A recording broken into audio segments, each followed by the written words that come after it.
Good evening, everyone, and welcome back. Well, it's evening here anyway. Good morning, afternoon, night, whatever it is now when you're watching. Anyway, I have 3 bottle earring styles that I'm going to show everyone, but I'm going to put them in 3 separate videos. Episode 8.1, Episode 8.2, and Episode 8.3. And they're probably all going to be pretty short, and they're pretty simple, pretty easy, pretty quick. You only need a tiny little bit of wire because they're just tiny little bottles. And the Wikipedia article, we're going to talk about what makes something a legend, which I find fascinating, and I think I need to actually find a legend to read at some point, because that would be fun too. In this video, I call this particular style Tavern Mug, and it should be obvious why, because it looks like a little mug that you might get served your beverage, your mead, in a tavern after long days of hard travel. And this video is only, well, it's less than 20 minutes long, so let's get right to legend. Legend, from Wikipedia, the free encyclopedia. A legend is a genre of folklore that consists of a narrative featuring human actions believed or perceived both by teller and listener to have taken place in human history. Narrative in this genre may demonstrate human values and possess certain qualities that give the tale verisimilitude. Verisimilitude.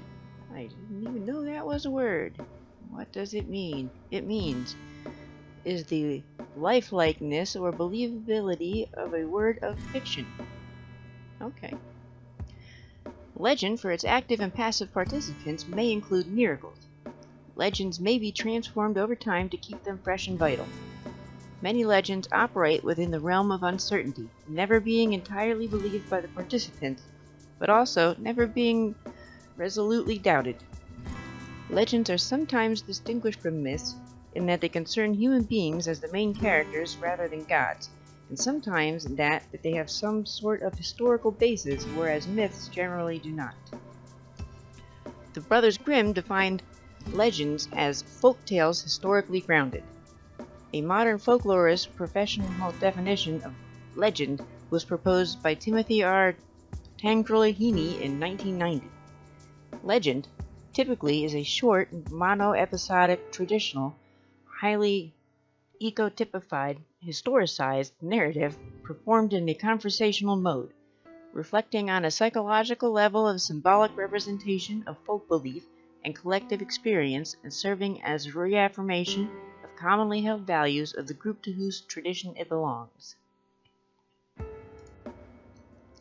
Etymology and origin. Legend is a loan word from the Old French that entered English usage circa 1340. The Old French noun legende, I don't speak French, so I hope that's close enough, legende, derives from the medieval Latin legenda. In its early English language usage, the word indicated a narrative of an event. The word legendary was originally a noun introduced in the 1510s, meaning a collection or corpus of legends. Why would they use the word in the definition? That doesn't make any sense. Anyway, this word changed to legendary, and legendary became the adjective form. By 1613, English-speaking Protestants began to use the word when they wished to imply that an event, especially the story of any saint or acknowledged in John Fox's Acts and Monuments, was fictitious. Thus, legend gained its modern connotation of undocumented and spurious, which distinguished it from the meaning of chronicle. In 1866, Jacob Grimm described the fairy tale as poetic legend historic. Early scholars such as Karl Röhrmann and Friedrich Rank and Will Erik Kukert followed Grimm's example in focusing solely on the literary narrative, an approach that was enriched particularly after the 1960s, by addressing questions of performance and the anthropological and psychological insights provided in considering legend's social context. Questions of categorizing legends in hopes of compiling a content-based series of categories on the line of Arne Thompson Folktale Index, provoked a search for a broader new synthesis. In an early attempt at defining some basic questions operative in examining folktales, Frederick Rank, in 1925, characterized a folk legend as a popular narrative with an objectively untrue imaginary content, a dismissive position that was subsequently largely abandoned. Compared to the highly structured folktale, legend is comparatively amorphous. Helmut de Boer noted in 1928 that narrative content of legend is in realistic mode rather than the wry irony of folktale. Wilhelm Heisk remarked that on the similarity of motifs in legend, the folktale, and concluded that in spite of its realistic mode, legend is not more historical than folktale. In Einleitung in alright, that's a big German word that I can't say.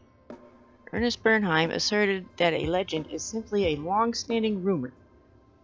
Okay, that makes sense. Gordon Allport credited the staying power of some rumors in the persistent cultural state of mind that they embody and encapsulize. Thus, urban legends are a feature of rumor, when William Jansen suggested that legends that disappear quickly were short-term legends, and the persistent of ones be termed long-term legends. The distinction between legend and rumor was effectively obliterated. Christian legenda. In the narrow Christian sense, legenda, things to be read on a certain day in church, were hagiographical, accounts often collected in a legendary. Because saints' lives are often included in many miracle stories, legend, in a wider sense, came to refer to any story that is set in a historical context, but that contains supernatural, divine, or fantastical elements. Related concepts. Hippolyte Delahaye distinguished legend from myth. The legend, on the other hand, has of necessity some historical or topographical connection. It refers imaginary events to some real personage, or it localizes romantic stories in some definite spot. From the moment a legend is retold as fiction, its authentic legendary qualities begin to fade and recede. In The Legend of Sleepy Hollow, Washington Irving transformed a local Hudson River Valley legend into a literary anecdote with Gothic overtones, which actually tended to diminish its character as genuine legend. Stories that exceed the boundaries of realism are called fables. For example, the talking animal formula of Aesop identifies his brief stories as fables, not legends. The parable of the prodigal son would be a legend if it were told as having actually happened to a specific son of a historical father. If it included a donkey that gave sage advice to the prodigal son, it would be a fable. Well, that makes sense. Legend may be transmitted orally, passed on person to person, or in the original sense through written text. Jacob de Vorgin's Legenda Aurea, or The Golden Legend, comprises a series of vitae, or instructive biographical narratives, tied to the liturgical calendar of the Roman Catholic Church. They are presented as lives of the saints, but the profusion of miraculous happenings and above all their uncritical context are characteristics of hagiography. The legenda was intended to inspire extemporized homilies and sermons appropriate to the saint of the day. Urban legend. Urban legends are a modern genre of folklore that is rooted in a local popular culture, usually comprising fictional stories that are often presented as true. The macabre or humorous elements. These legends can be used for entertainment purposes as well as semi-serious explanations for seemingly mysterious events such as disappearances and strange objects. The term urban legend is used by a folklorist, has appeared in print since at least 1968. Jan Harold Brunvand, a professor of English at the University of Utah, introduced the term to the general public in a series of popular books published beginning in 1981.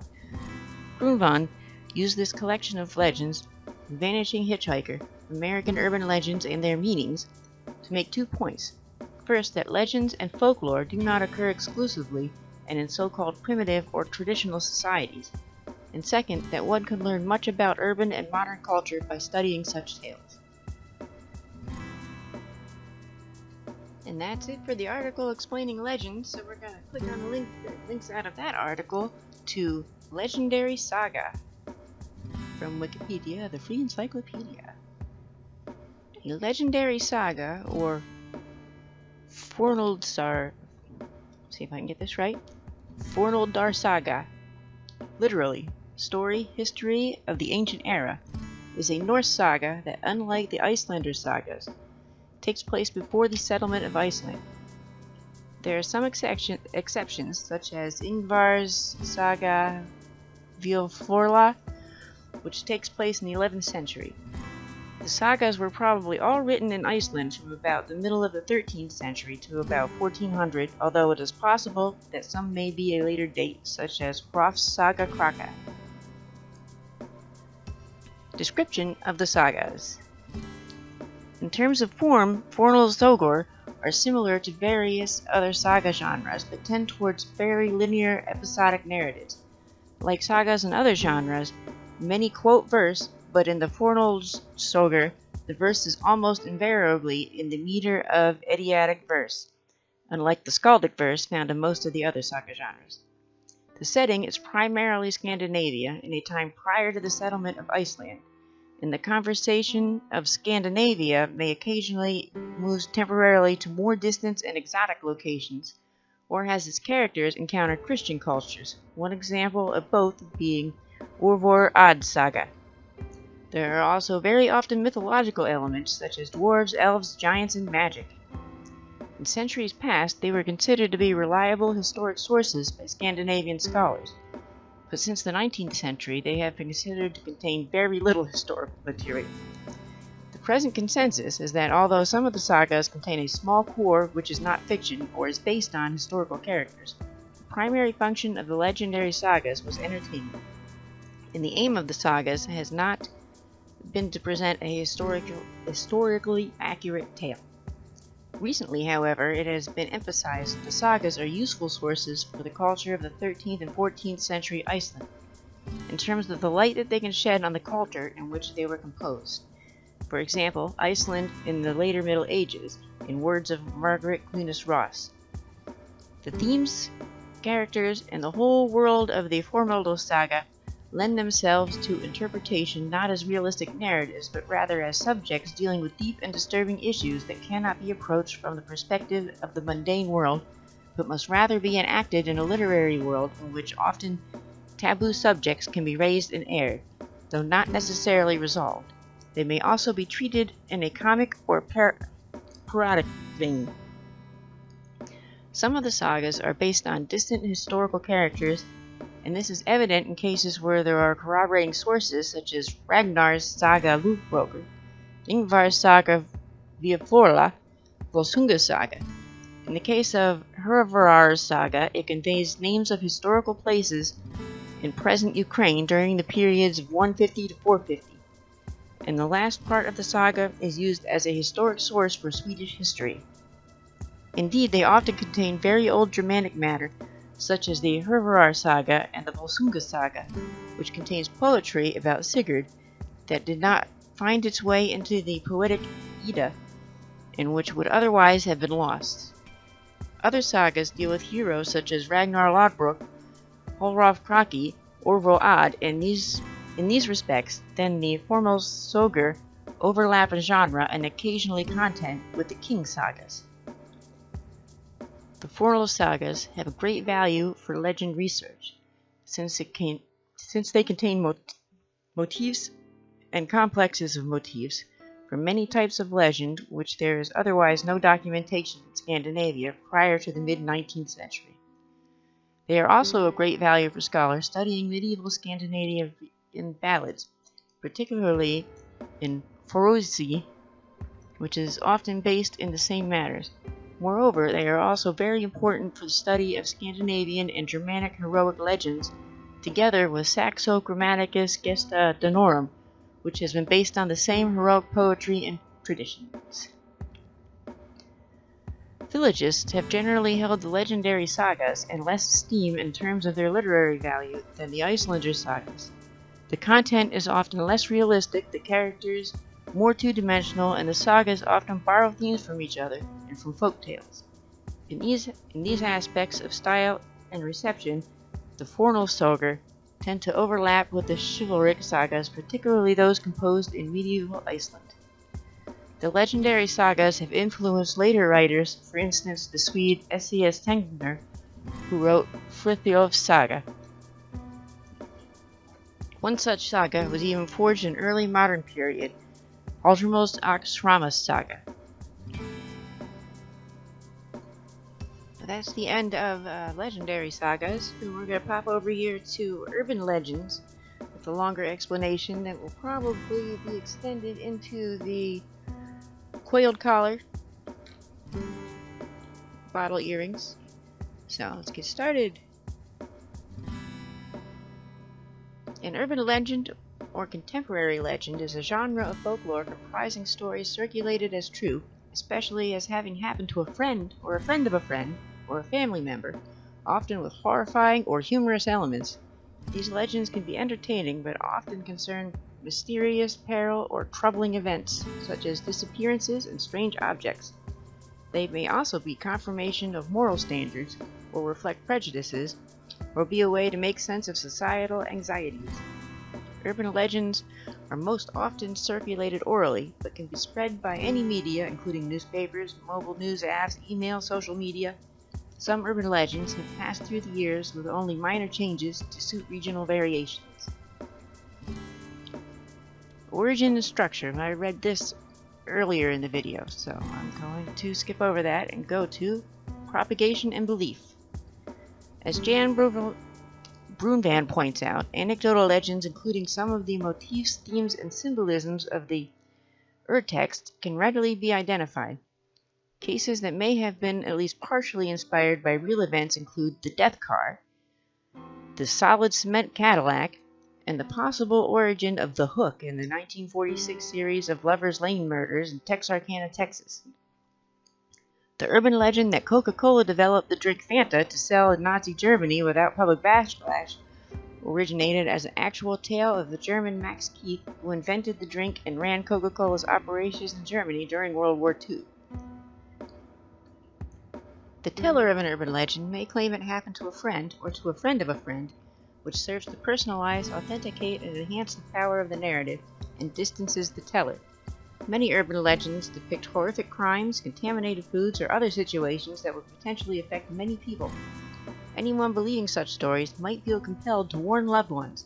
On occasion, news organizations, school officials, and even police departments have issued warnings concerning the latest threat.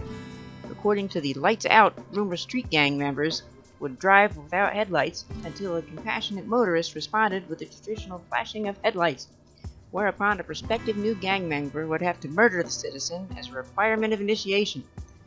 A fax retelling this legend received at the Nassau County, Florida Fire Department was forwarded to the police and from there to all city departments.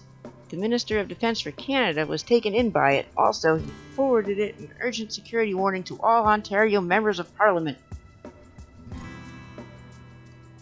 I only have about a minute left, so I'm going to stop here and we'll continue with urban legends on the 8.2 episode of Coiled Collar Bottle Earrings. And thank you very much. See you next time.